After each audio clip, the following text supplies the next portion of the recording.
Here we have an example of second department. We are using basic information related to production summary.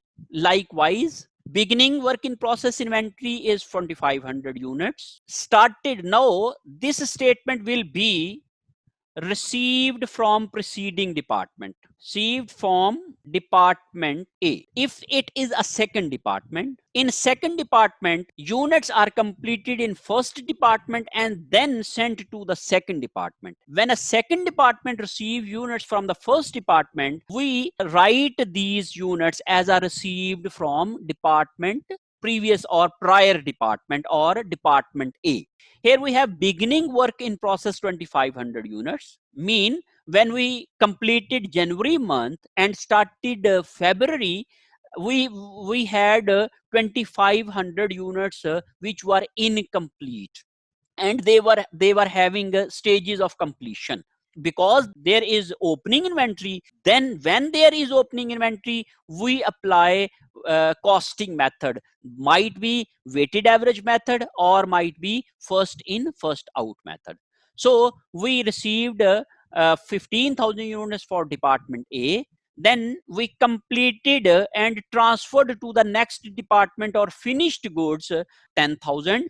We completed but still on hand, we haven't sent those units to the next department, that are 4500, and the ending work in process are 3000 units. Mean when we have concluded February month, we had 3000 units on our process, and they were having a stage of completion. And we will be having different scenarios or different statements of stage of completion to calculate equivalent units. When we prepare quantity schedule, we have the format of quantity schedule and equivalent unit calculation. We will do this in a single table. The first portion will be a quantity schedule and the second portion will be equivalent units calculations. When we having a quantity schedule, first of all, we will be having beginning work in process, and we have 2500 units in beginning work in process. If we don't have any beginning work in process inventory, they will be written 0. When there is no beginning work in process inventory, we will having no cost flow method. We need not to apply weighted average method or first in first out method. We will apply these methods only in such case where there is beginning inventory. If there is no beginning inventory, no method will be applied. Simple calculation will be there. Okay, we received from the preceding department, mean previous department, that is department A, 15,000 units. We have total units of 17,500, and out of 17,500 we have completed 10,000 and transferred out. We have completed 4,500 and still on hand, and we have 3,000 units on in process. In this way we have 17,500 units completed. So this is basically quantity schedule. We have these units and we have counted for these units. Mean 17,000 units were there and 17,000 units were there. We have what happened to these 17,000 units, we have mentioned over this in this portion. Now, what about the equivalent units calculations and an equivalent units schedule? For the calculation of equivalent units schedule, if it is a second department or a subsequent department, make a column of that department as well. Normally, many authors do not take this format.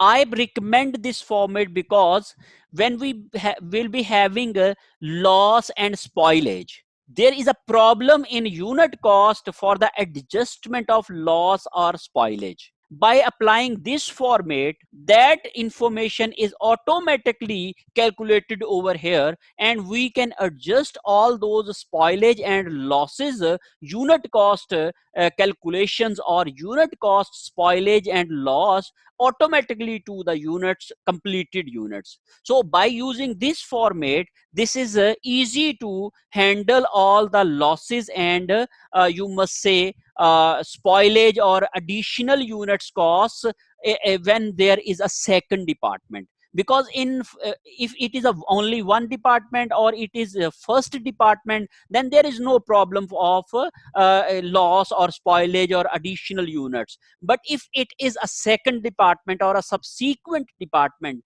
the loss or spoilage will result in a confusion of calculating of unit cost, and you can handle that confusion, and you can handle the adjustment of that loss or spoilage by applying this method or by applying this format. So I will recommend you to use this format for the calculation of your equivalent units and further for the preparation of your cost of production report.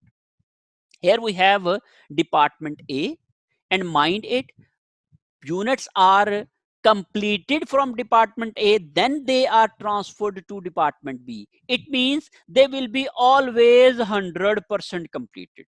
Keep in mind, they will be always 100% completed, and we will repeat all that information in that column. That is very simple, because 10,000 units already completed. We have repeated all these in all on columns. 4,500 is already completed. We have repeat all these in all columns. And what about the 3,000 units? 3,000 units were completed in department A, then it was transferred to the department B. So with respect to department A, they are 100% complete. So that's why we will have a 3,000 figure over here. It means 3,000 multiplied by 100%, that is 3,000. So we will repeat the completed units over here in these two columns as well. But what about the materials? Materials is half complete, because we will ignore beginning inventory. Why we will ignore beginning inventory? Because we are using weighted average method, and in weighted average method we have combined these units with the new units. It means we have not segregated the opening inventory units, and we need not to calculate unit cost of the opening inventory separately from these units which have been started in this period. That's why we need not to consider that information for while calculating our equivalent unit. We will ignore this information while calculating of our opening units, because we have merged those units, and we have merged all those units which were completed in this period, whether they were from previous period or whether they were from this period. And 14,500 units already include 2,500 units, so we need not to separate that. So that's why this information is extra information, and we will not use this information while we apply weighted average method. But when we will be applying first in first out method, that information will be relevant, and we will use that information while calculating our equivalent unit. And we will be learning that concept when we will be having calculations of first in first out method, and we will be preparing our cost of production report according to first in first out method. Now, what is the situation of equivalent units of materials? Half completed and all costs are evenly distributed during the month. It means half completed with respect to material and half completed with respect to conversion. So half completed mean 3,000 multiplied by 1 over 2, and 3,000 multiplied by 1 over 2. So this is 16,000, and this is 16,000, and this is 17,500. When we total these figures, we will have our total equivalent units, and those equivalent units will be used for the calculation of per unit cost in department A, per unit cost of material in department B, per unit cost of conversion in department B. And when we total this total cost of per unit, we will be having total cost per unit in department B in the month of February. The second scenario, or the information which can be given to us in this way, we will be having all the same information, and we will prepare our quantity schedule as we have prepared in our above table. The difference between equivalent units calculation. So department A, we will repeat same calculations. Total figures will be given over here. It means as per department A, all units are 100% complete, and we will repeat this information 100%. Okay, this is 17,500, and this is also 17,500. And what about materials?